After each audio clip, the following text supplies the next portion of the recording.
Good morning, everybody, and this is your Monday morning kickstart. I hope you've all had an incredible weekend, and let's get this week off to a flying start. So, first off, welcome. There's a lot of new people starting today, and you have your welcome meeting at 5:15, so I will see you guys then. But don't worry if you can't make it, I will send you the recording afterwards. It's just a chance to say hello to fellow students and introduce yourself.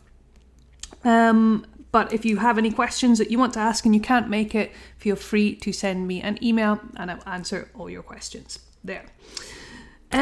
Second, news for this week. Guys, starting from today, we are introducing another speaking session. So you now have, if my mathematics is correct, 13 or maybe it's 14 speaking sessions a week that you can join. And you can join these if you're a gold or a diamond member. You can join as many of these sessions as you want. Now, by far the most popular day to go to speaking sessions is on a Monday. So we always want to make sure we keep the size of these speaking sessions fairly small so that you can get as much feedback as possible from myself or from Mary or from Matthew. So we've decided to add another speaking session on Mondays. So you now have speaking sessions at 4 o'clock, 5:15 and 6:30 on a Monday. Remember, this is London time or Tenerife time. I live in the Canary Islands, so we're on the same time zone as London. So if it's 4 o'clock, if you're in Madrid, that's 5 o'clock. If you're in Poland, that's 5 o'clock. If you're in Italy, that's 5 o'clock. It's an hour later for most of you guys, but just double check what that would be in your time zone. Okay, so 4, 5:15 and 6:30. Study hall, which was normally at 6:30, is going to move to Thursdays. I'm going to update the timetable so that you can see all this information, okay? If you're new to the course and you're like, oh, what's study hall? What's this? Don't worry, I will explain it all in the welcome meeting on Monday, or today, this evening. Okay, next up, I'm going to go back to a little bit of the news from last week. I was saying that our book club book for this month is Michelle Obama's autobiography. This is what we're reading. And I just wanted to kind of go into more depth into the benefits of reading, not just in English, in any language, because I think it's a skill we're starting to lose these days. We're very good at reading, or we read a lot online. We read snippets, like small parts of different articles online, scrolling on Instagram and Facebook, maybe a Guardian news article, hopefully, messages on our phone. So we're reading constantly, but we're reading in a very unfocused way. There's always something taking our attention, be it adverts on the internet page that we're reading, or phone notifications popping up. We're always being distracted. So we tend to only be reading for a couple of minutes at most, and then we're on to a different task, or we have to go do something else and then come back and read something later. So we have this very multitasking, distraction-based form of reading and lifestyle in general. And this is really not good for our brains, our stress levels, our anxiety, but most importantly for Cambridge Advanced exams, for our focus. So one thing I've noticed from book club is absolutely everyone who has joined book club has said one of these 4 things, and usually it's 3 or even 4 of these things, all of these things. Number 1 that they've said is after like finishing a book, they felt really proud of themselves because they'd read something in English, maybe for the first time, like read a whole book, like a real book in English for the first time, and they felt really proud of themselves.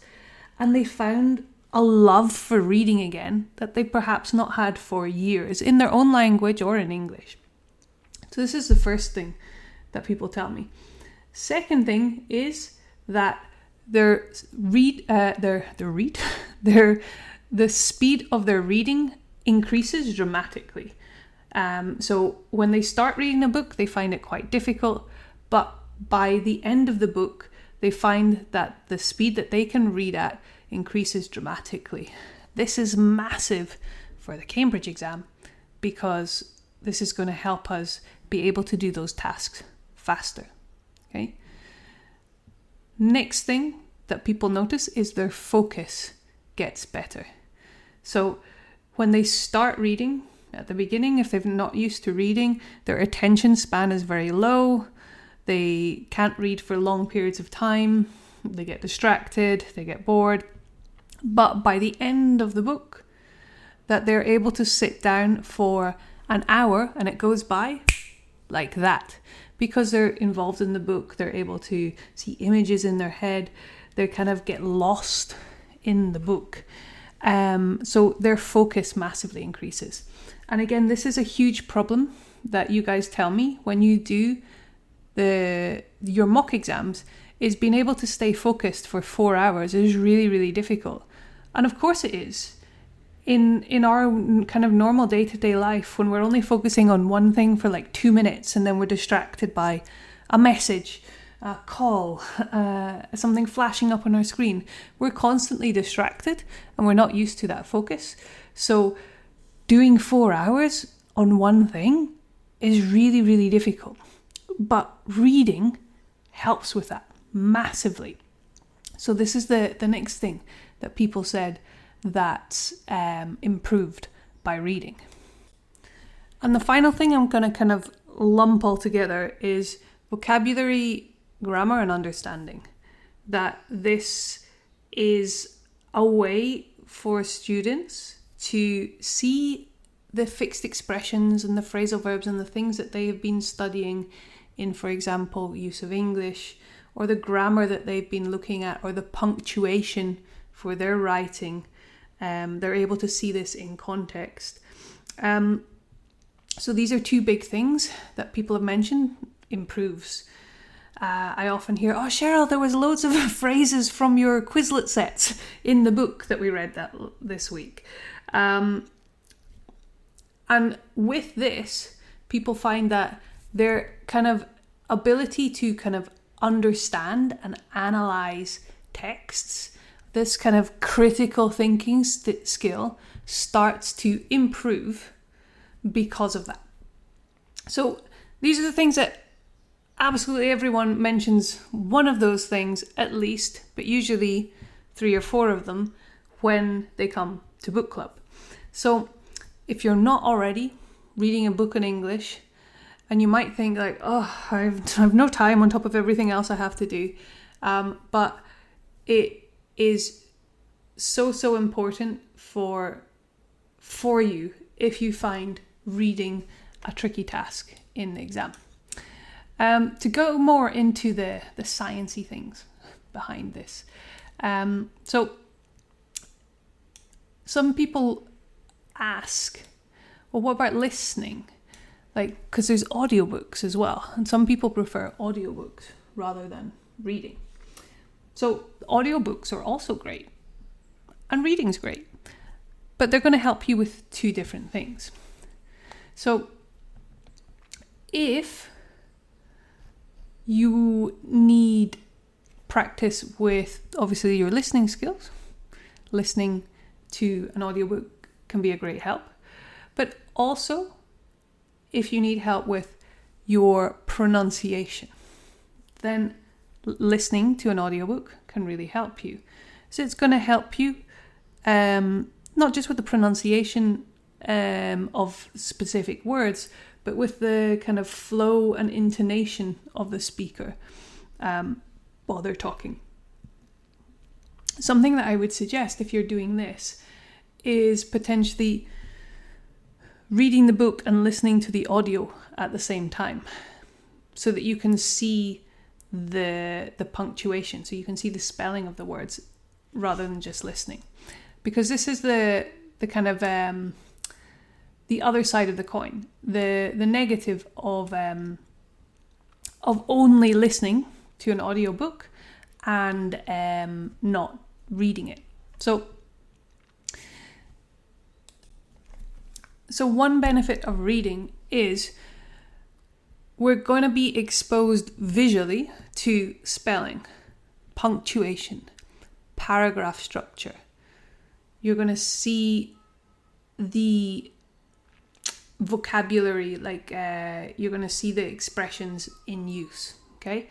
And this subconsciously is going to help you with your writing habits. So if you're having problems with spelling in different parts of the exam, this is going to kind of subconsciously help you with that, and your punctuation, your paragraph structures. You're kind of going to subconsciously internalize how sentences are built, how ideas are connecting between paragraphs. Okay, this can help with reading part 7 as well, how paragraphs are connecting, how ideas are flowing. Audiobooks are going to help with that pronunciation, the rhythm, the stress, the intonation, but not that kind of spelling and kind of structural awareness. Okay. Next thing with reading is kind of what we were talking about earlier about attention span. So reading requires active concentration. I'm a big fan of talking about active and passive on this course. So active concentration skills. When you're listening to something, you don't need to concentrate as hard as when you're reading something. So this is going to help with our attention span for longer, and it's going to help with that kind of stamina, that mental stamina of being able to study for longer. Okay, whereas audiobooks you can kind of listen to more passively when you're driving, for example, or where you're walking the dog. So they're not draining your focus on the same way. You cannot read a book and drive a car. So there's more focus needed for reading, which is going to help improve that skill for the exam. Students often find that when we read something as well, that you're going to remember and understand that content more accurately than listening to it. Particularly if it's a very kind of complex idea or grammatical structure. Because you can always reread, you can pause, you can reflect critically about what that meaning would be, which is kind of similar to what you have to do in the exams. Whereas in listening, you can absolutely do that, but you kind of have to rewind and play again, and rewind and play again, which is more problematic, especially if you're driving or something. And within that kind of ability to pause and reflect, you're more likely to notice word patterns and collocations. You're more likely to notice those sentence structures, those phrasal verbs, those expressions that are going to help you with your writing and your critical thinking and analytical skills. So reading and listening, both awesome things, but they're going to help you with different parts of the exam and different parts of your English in general. So it's just something that I want you to think about. And if you haven't already read a book in English before, or you find it difficult to sit down and do that, then it was something that I suggest you have a go at, either by reading our book of the month, or by reading anything you want, anything that you enjoy reading, go read it in English, because that's going to motivate you to get started with reading. Personally, absolutely love reading. I read 2 or 3 books every month, depending on the size of them. But I always read one in Spanish to make sure I'm keeping up with my Spanish. And I always read at least one in English to make sure I don't forget my English. This month I've already read Michelle Obama's book. Right now I'm reading in English. I'm reading Ken Follett, Fall of Giants, which is really good. Thoroughly enjoying it so far.